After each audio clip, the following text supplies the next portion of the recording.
Welcome to the Real News Network in Baltimore. I'm Kim Brown. On Tuesday, February 28th, ahead of his first address in a joint session of Congress, Donald Trump signed an executive order asking the Environmental Protection Agency and the U.S. Army Corps of Engineers to review an Obama administration rule that expanded the number of federally protected waterways. In his speech to Congress, Trump also said that his administration wants to work with members of both parties to, quote, promote clean air and clear water. On the reverse side, Senator Bernie Sanders, in a video response to the president's speech in which he criticized Trump for, quote, stirring up fear and hatred against immigrants and trying to divide our nation, end quote. Sanders also said that it is not only important to look at what is said, but also what is not said. Let's take a look. Perhaps most astoundingly, at a time when the scientific community is virtually unanimous in telling us that climate change is real, that it is caused by human activity, that it is already causing devastating problems in our country and all over the world, I did not hear President Trump say one word, not one word, about the need to combat climate change, the greatest environmental threat facing our planet. Not only did he not mention climate change, he pledged to increase our dependency on fossil fuels. As well, the Trump administration is pushing for a 24% overall cut to the U.S. EPA's budget, a source informed about the administration's plan said, according to E&E News. And to discuss all of this, we're joined by Tom Pelton, who is the Director of Communications for the Environmental Integrity Project, which is a nonprofit, nonpartisan national organization based in Washington, D.C., that is dedicated to enforcing environmental laws and protecting public health. Tom is also a former national award-winning environmental reporter for the Baltimore Sun, and he hosts a weekly public radio program called The Environment in Focus. Tom, thank you so much for joining us. Thanks for having me. So the president said in his address to Congress that his administration wants to work with members in both parties to, quote, promote clean air and clear water on the same day that he signed an executive order against water protection and the waters of the U.S. Or WOTUS rule. So tell us about that rule and its significance. Yeah, basically, the Obama administration clarified what kinds of waterways are protected by the Federal Clean Water Act.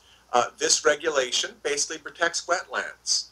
It protects streams and other small waterways that might be developed, for example, by real estate developers that want to build a housing subdivision on farmland. And by reversing this rule, what the Trump administration is essentially doing is making it easier for real estate developers like Donald Trump to build sprawling subdivisions on our fields and forests, to destroy our wetlands, to destroy the habitat for our wildlife, and to really destroy the filters that give us clean water that we all need to drink. So Scott Pruitt, who is Trump's EPA administrator, said recently that the EPA's focus on combating climate change under former President Barack Obama had cost jobs and prevented economic growth, leading many Americans to want to see the EPA eliminated completely. So is there any truth to this? It's absolutely false. It's like most things that come out of Trump's mouth. No basis in reality.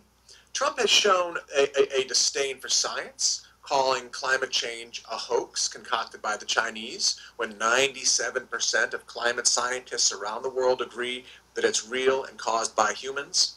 In fact, there is zero evidence that environmental regulations kill jobs. This is a talking point you often hear from Republicans, but if you look at 2 decades of economic research, as we did, and if you look at the data from the U.S. Department of Labor Statistics, you see that only 0.2% of layoffs in the U.S. are caused by regulations of any kind, including environmental regulations. Layoffs happen because of lower overseas labor costs, because of competition from other companies here, and often from corporate buyouts. One company buys another company and wants to basically make more profit by getting rid of its employees. Also, technological changes will lead to layoffs, more mechanization. That's what we've seen in the coal industry and the oil and gas industry. Zero evidence that environmental regulations kill jobs. That's a big lie that's put out there to basically help the profitability of some of these big polluting companies.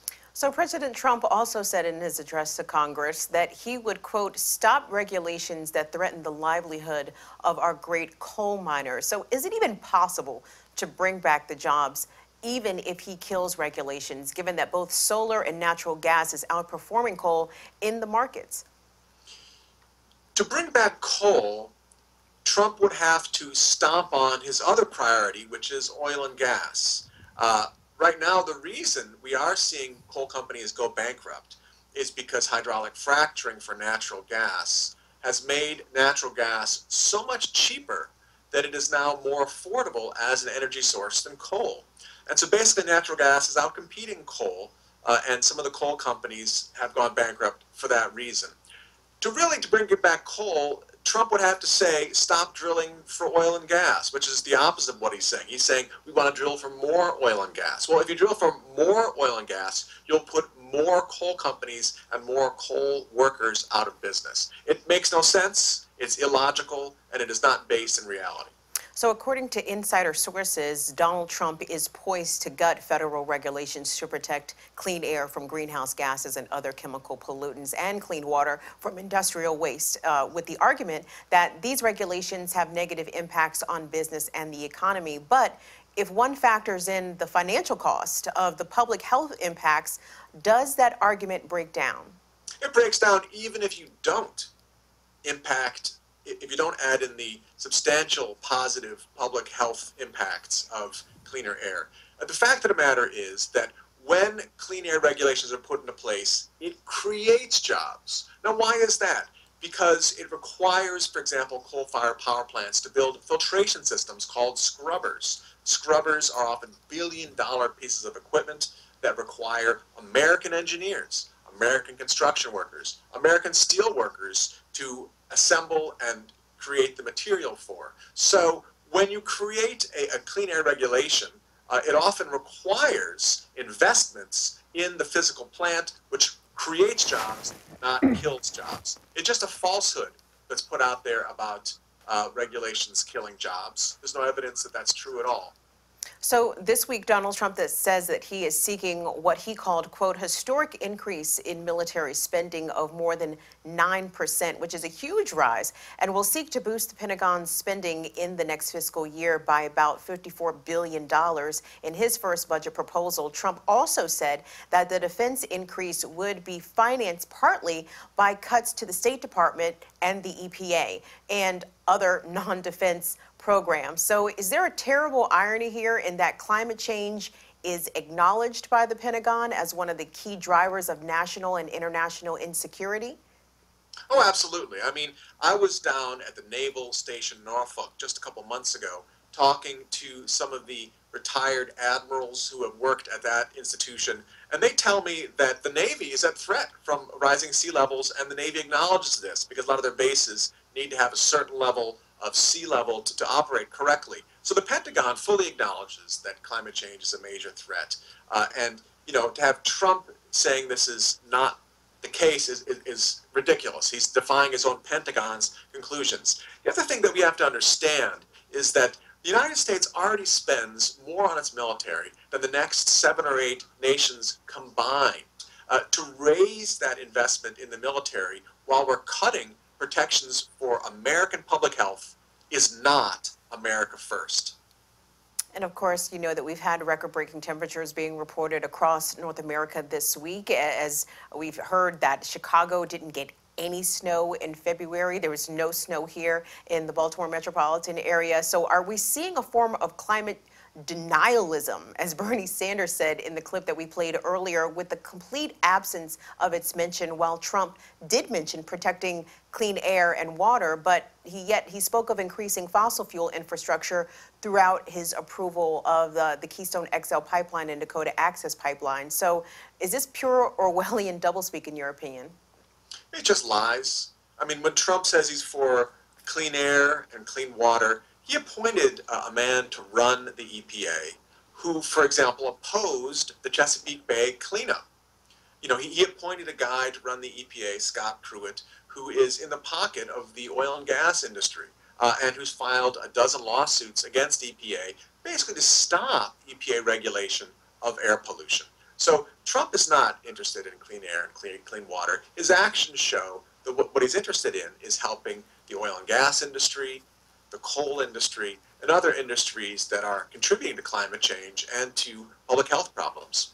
So talk more about the role of the EPA and how cutting its budget could negatively impact Americans' health, as well as make bad fiscal sense. I mean, even progressives criticize President Obama's EPA for a variety of things, including failing to address the expansion of fracking, and in some cases actually even promoting it. But the EPA did suffer some setbacks during the Obama administration. Sure. So what would it mean to see the budget cut under Donald Trump? Well, people have to understand that EPA is an organization that actively protects Americans from premature death. 160,000 American lives are saved a year by the EPA's enforcement of the Federal Clean Air Act, specifically by reducing the amount of fine soot particles that come out of coal-fired power plants that people inhale, goes into their bloodstream, and stops your heart. And so if you have less enforcement of the Federal Clean Air Act, you'll have more people dying of asthma attacks, especially older people. More young people will miss school days because of asthma attacks. With less enforcement from EPA, you'll have more raw sewage going into waterways like the Chesapeake Bay, Lake Michigan, Mississippi River. So anyone who enjoys swimming in the summertime will have more bacteria in waterways. Indeed. Well, thank you for joining us. We've been speaking with Tom Pelton. He is the Director of Communications for the Environmental Integrity Project, which is a nonprofit, nonpartisan national organization based in Washington, D.C. He's also a former reporter for the Baltimore Sun, an award-winning environmental reporter, and hosts the weekly public radio program called The Environment in Focus. Tom, we really appreciate you joining us. Thank you. Thanks for your time. And thank you for watching the Real News Network.